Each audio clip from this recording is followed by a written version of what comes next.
jaalallee koo hin danda'u sitti gargar baay'ee jiraachuu sichiin gargar baay'ee jiraachuu lubbuun koo yeroo hundaa si yaadde ol waaqarratti si deebootti ol waaqarratti si deebootti.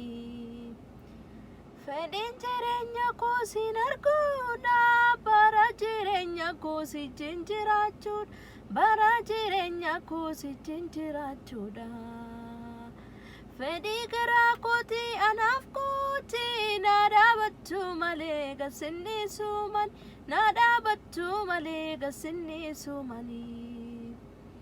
Yesus jaalallee koo hin danda'u sitti gargar baay'ee jiraachuu sichiin gargar baay'ee jiraachuu lubbuun koo yeroo hundaa si yaadde ol waaqarratti si deebootti ol waaqarratti si deebootti.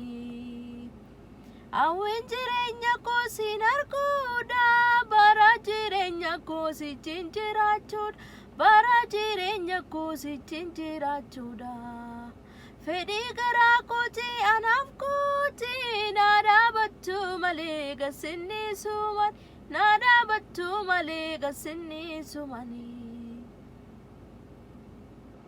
Nagaa Waaqayyo hunduma keessaniif haa ta'u. Akkam jirtu?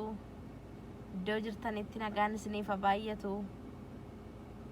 Ani nagaa kooti baay'ee nagaarraa afaan qaba. Waaqayyo na galatu. Isinis iddoo jirtanitti nagaan Waaqayyo isiniif haa baay'atu jechuun barbaada. Jechuunis immoo jaalladha. Maqaan Waaqayyo bara baraan eebbifamu. Maqaan Waaqayyo bara baraan galateeffamu. Yesuusitti addaan baanee jiraachuu hin dandeenyu. Yesuus nuuf jireenya keenya keessatti hiika guddaadha. Nuuf jireenya keenya keessatti ga'ee guddaa qaba. Abbaa oolmaa keenya, jiraachisaa keenya, gargaaraa keenya, Waaqayyo keenya kan nuuf ta'e isadha. Sababii ta'eefi isa immoo isa nu gargaare kana gooftaa jireenyaaf ulfinaa isa ta'e kana dhalootaa wajjin wal barsiisuun immoo ga'ee keenya. Kanaafi ani isarra kan hin addana dhufeefi gooftaa Yesuus Kiristoosiin dhalootatti labsuu fi jiraataa ta'uusaa bara baraan moo'ee inni jiraatu isa duwwaa akka ta'e dhalootaa wajjin wal barsiisuuf jechuudha. Iddoo kana kanan dhufe maqaan Waaqayyoo bara baraan eebbifamu. Yesuus Kiristoos bara baraan gooftaadha. Haalli keessa jirru rakkisaa yoo ta'eyyuu dhiphisaa yoo ta'eyyuu inni du'a moo'ee kee Yesuus Kiristoos nu wajjin jira. Inni gara keenya ta'e utuu Waaqayyoon ta'uudhaa baate ajedhu sabni Israa'el jedha. Yesuus bara baraan gooftaadha. Inni gara keenya ta'e Waaqayyoon ta'uudhaa baate inni gara keenya ta'e Waaqayyoo keenya ta'uudhaa baate utuu isa nu gargaaru ta'uudhaa baate utuu isa harka nu qabu ta'uudhaa baate silaa diinonni keenya biyya lafaarraa amma miti erga nu dhabamsiisanii. Garuu jiraatee isa nu jiraachise Kiristoos keessa dhokannee har'a geenyeerra. Haleluuyaa. Yesuus bara baraan gooftaadha. Yesuus bara baraan jiraataadha. Ammayyuu ganaa mataa diinaarra jennee mataa seexanaarra jennee saduu keenyaa fi cabuu keenyaa karaa tafuu keenya labsurra jennee ganaa moonee hin jiraanna Kiristoos wajjin bara baraan. Diinatti himna guyyaa kana guyyaa sanbataati guyyaatti Waaqayyoo keenya ol qabnudha. Seexanatti himna biyya lafaatti himna isa nu gargaare Kiristoosiin ol qabna. Nuyi warra dhiiga isaatiin bitamedha. Nuyi warra isaaf booji'amedha. Kan ittiin hojjennu kan ittiin dhaadannu tokkicha hin qabnu. Garuu kan ittiin dhaadannu sagalee Waaqayyoo fi maqaa Waaqayyoo duwwaadha.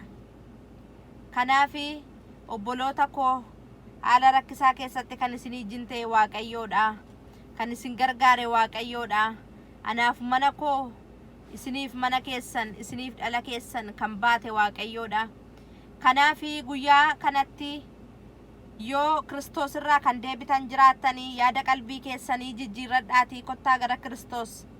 Inni nagaadha, inni jireenya, inni ulfina bara baraati, maqaansa bara baraan eebbifamu. Jaalallee dhugaadha, michuu amanamaadha, naman dhiisu, naman buusu, akka iriyaa gadhee nama dhiisee nama biran darbu iddoo namatti tole duwwaatti iddoo bu'aa bayii iddoo rakkisaadha jedhamutti iddoo riyaa fi firri nama dhiisee darbutti Kiristoosii kan fira gaarii isiniif ta'uu danda'u, abbaa gaarii isiniif ta'uu danda'u, waaqa gaarii isiniif ta'uu danda'u. Kottaa gara Kiristoosin isiniin jedha. Arra ergaa kanan isiniin qaba. Gara Kiristoos kan hin dhufne sagalee Waaqayyoo kan hin dhageenye. Guyyaan arraa waan inni baatee deemu hin beennu, guyyaan borii waan inni baatee dhufu hin beennu. Borii yookaan immoo sa'aatii kana booddee dhumaatii biyya lafaa ta'uu danda'a. Kanaaf yaada qalbii keessanii jijjiirradhaa, Kiristoositti amanaa. Isiniin jechuun barbaada. Yesus bara baraan gooftaadha. Sagalee Waaqayyoo keessaas isiniin dubbisa. Faarsaa boqonnaa 23 lakkoofsa 1 irraa kaasee akkas jedha. Daawittu faarsaa kana barreessa. Waaqayyo tiksee kootii anoomaa hin dhabu. Inni marga lalisaa keessa akkan boqodhu hin godha. Gara laga itti aara galfatanittis na geessa. Inni lubbuu anatti hin deebisa. Maqaa isaatiif jedhee daandii qajeelaarra na geggeessa. Ani bowwaa dukkanaa sodaachisaa keessa yoo na deemiyyuu hamaan anatti dhufa jedheen sodaadhu. Ati anaa wajjin jirta. Hulee keetii fi dhaabbanni kee ana hin jajjabeessuedha. Maqaa Waaqayyoo bara baraan eebbifamu. Waaqayyo tiksee kootiidha Daawit anoomaan dhabu. Waaqayyo tiksee kootii anoomaan dhabuedha Daawit. Yesus bara baraan gooftaadha. Waaqayyo tiksee keenya obboloota koo iddootti tiksee gaarii hin argannetti yerootti iddoo kanatti nan du'a nan kufa nan caba jedhanii amanannaan ofii fi lapheen ofii gadi bu'utti tiksee gaarii tiksee amanamaa inni namaaf ta'u ilma Waaqayyoo Yesus Kiristoos. Kanaaf Daawiti Waaqayyo tiksee kootii anoomaan dhabuedha.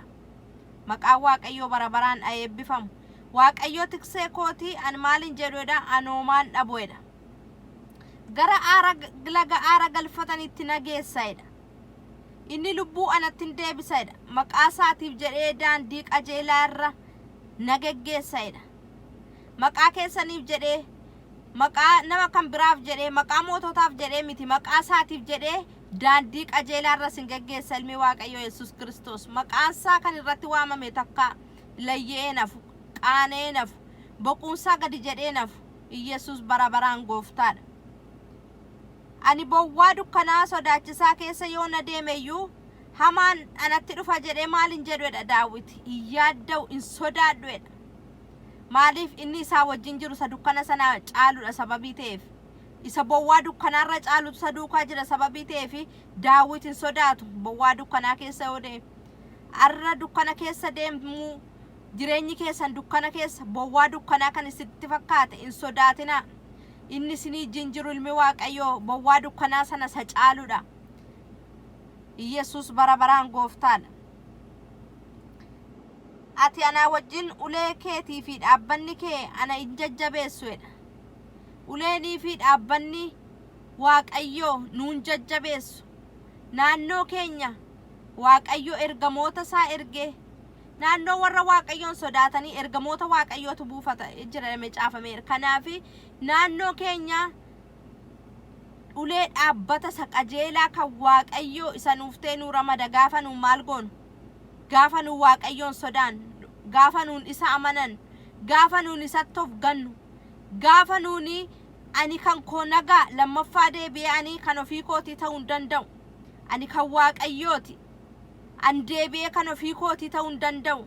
Ani isaaf bitameera. Jireenyi koo isaaf bitameera. Foonni koo isaaf bitameera. Manni koo isaaf bitameera. Jireenyi koo isaaf bitameera gaafa jennu Waaqayyo gooftaan macaamoo akkuma nuun dubbanne arraba keenya duukaa ta'a jechuudha. Hojii isaatiin gargaarsa isaatiin nu duukaa ta'a.